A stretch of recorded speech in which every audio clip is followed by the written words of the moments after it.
खम्मा घड़ी राजस्थान अपने सेकेंड होम ग्राउंड गुवाहाटी में एक बार फिर से राजस्थान ने चेन्नई सुपर किंग्स को 8 विकेटों से हराकर पिछले 5 सालों से चले आ रहे अपने डोमिनेंस को बरकरार रखा है।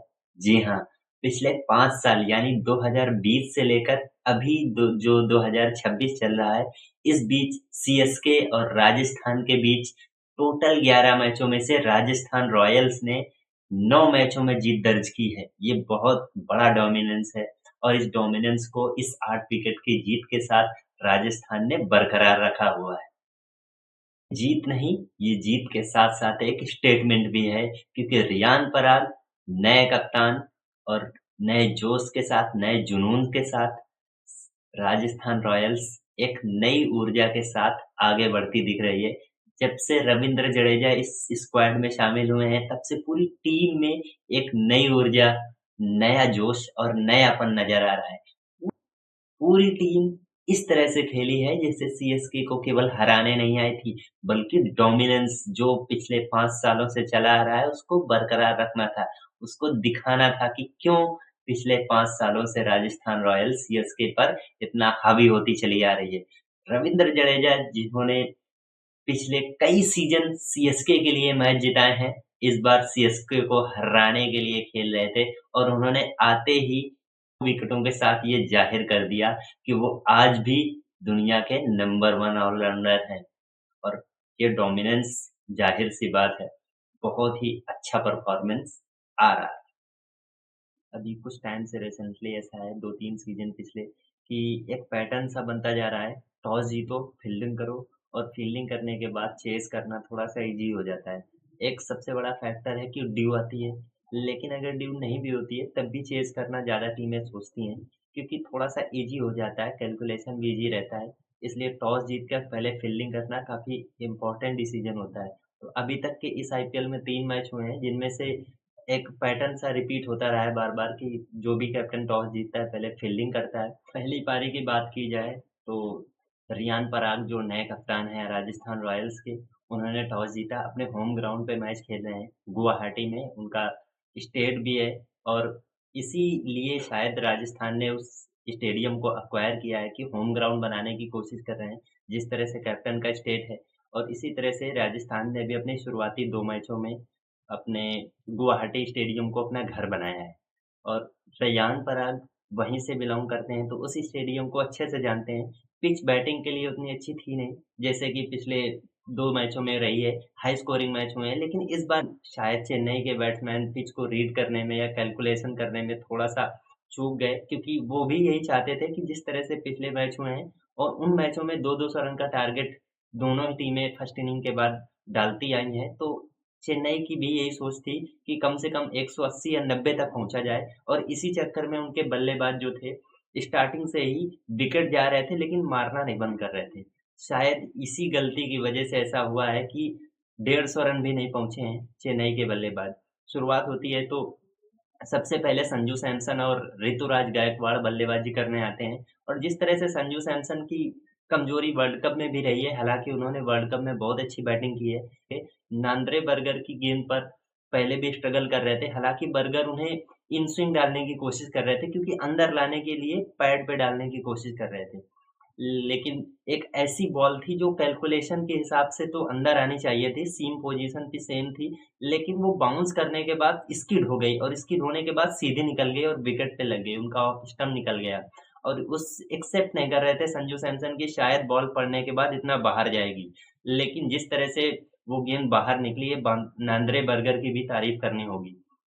उसके बाद आते हैं बल्लेबाजी करने के बाद आयुष मात्रे और मात्रे हालांकि संभल-संभल के बैटिंग करते हैं। एक रियान पराग जिस तरह से उन्होंने फील्डिंग का फैसला किया और फील्डिंग पोजीशनिंग बहुत अच्छी रही है उनकी।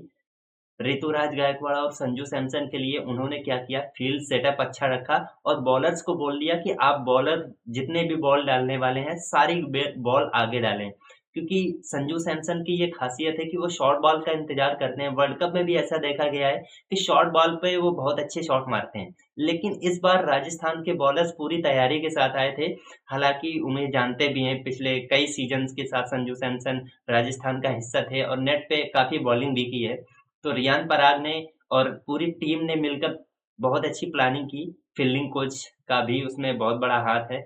उन्होंने शॉर्ट बॉल नहीं डाली, सारी गेंदें आगे डाली और स्विंग भी करवाई। अच्छी स्विंग मिल रही थी वहां पर नांद्रे बर्गर और जोफ्रा आर्चर को। इसी वजह से संजू सैमसन का विकेट गिरने के बाद फिर ऋतुराज गायकवाड़ के पास थोड़ा सा दबाव आया, क्योंकि वो भी ऑब्वियसली गेंद डॉट करते जा रहे थे, डॉट करते जा रहे थे, और उसी दबाव का नतीजा था कि जोफ्रा आर्चर की गेंद पर वो, हालांकि इस तरह का शॉट खेलते नहीं है, लेकिन शॉट बनाने की कोशिश की और बोल्ड हो गए। अब जैसे ही ऋतुराज गायकवाड़ आउट होते हैं तो बैकफुट पे आ जाती है सीएसके की टीम, क्योंकि शुरुआत में ही दोनों ओपनर पावर प्ले के अंदर चले जाना थोड़ा सा मुश्किल होता है टीम्स के लिए, और संभलना काफी मुश्किल होता है। लेकिन उस टाइम पे आयुष म्हात्रे वो एक्सेप्ट नहीं कर रहे थे कि शॉर्ट बॉल आएगी, क्योंकि ज्यादातर पैटर्न बनता जा रहा था कि सभी जितने भी बॉलर्स आ रहे थे वो सीधे सीधा आगे आगे डाल रहे थे। लेकिन आयुष म्हात्रे के लिए एक सरप्राइजिंग बॉल थी, जो कि उनके ग्लव्स पे लगकर विकेट कीपर के पास चली गई। आज खान ने थोड़ा सा संभालने की कोशिश की, लेकिन उस टाइम पे रविंद्र जडेजा की बॉल पे वो शॉट बनता नहीं था।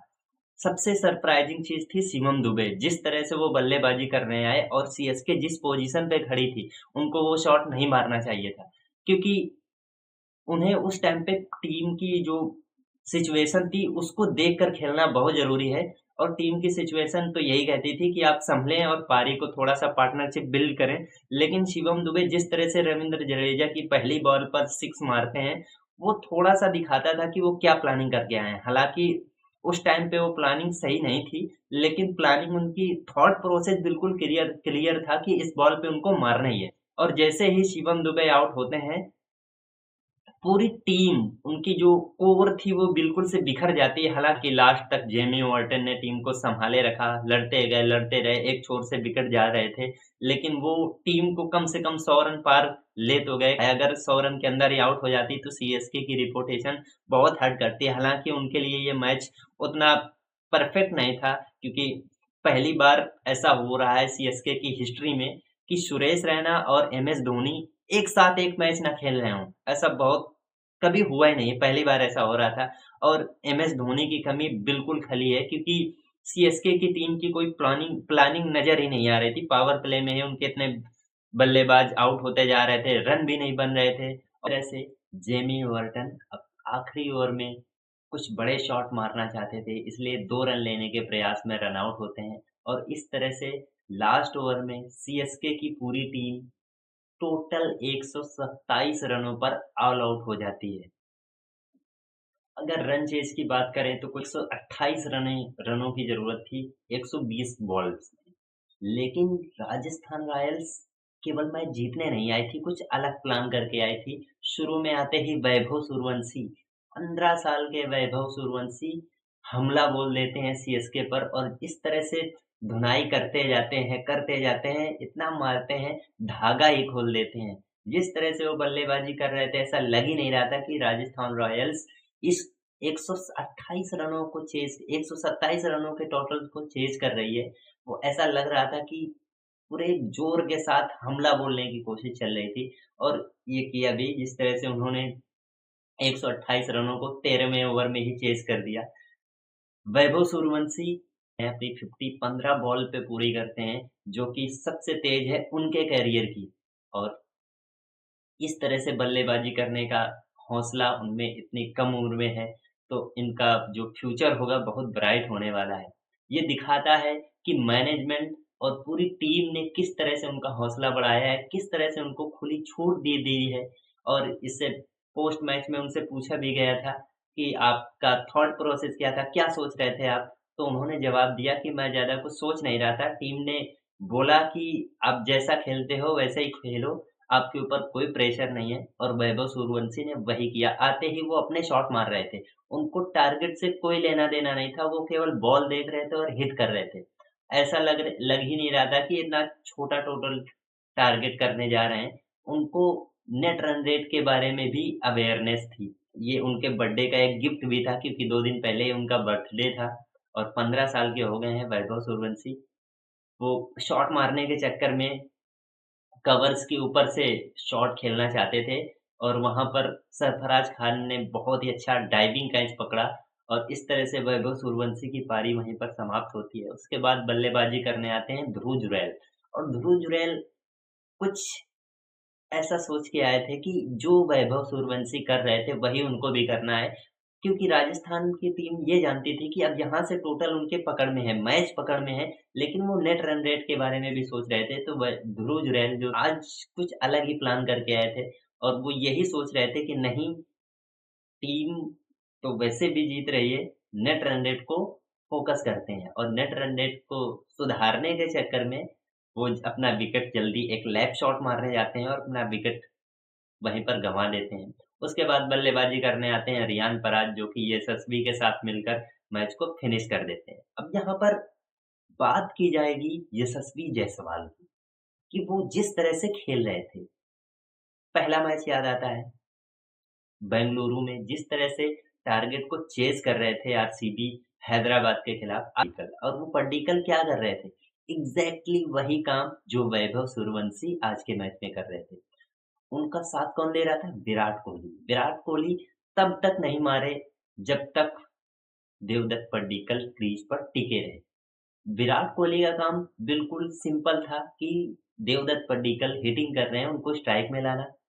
वही काम आज यशस्वी जायसवाल 34 बॉल पे 34 रन पर खेल रहे थे। यशस्वी जायसवाल शुरू से ही उन्होंने ऐसा आक्रामक रवैया अपनाया नहीं। उनका मेन जो काम था, मेन फोकस था, वो ये था कि वैभव को स्ट्राइक पर लाना, क्योंकि वो जानते थे कि वैभव जब तक स्ट्राइक पर रहे हैं या रहेंगे, तब तक मैच में नेट रन रेट या आस्किंग रन रेट की कोई ज़रूरत ही नहीं है। यशस्वी जायसवाल ने केवल एक छोर को सँभाला, और पूरा फ़ोकस, पूरी बैटिंग, पूरी फ्रीडम यशस्वी जायसवाल ने अपने साथी वैभव सूर्यवंशी को दे दी, ताकि अच्छे से, जल्दी से और एक बहुत ही तूफ़ानी पारी को अंजाम दिया जा सके।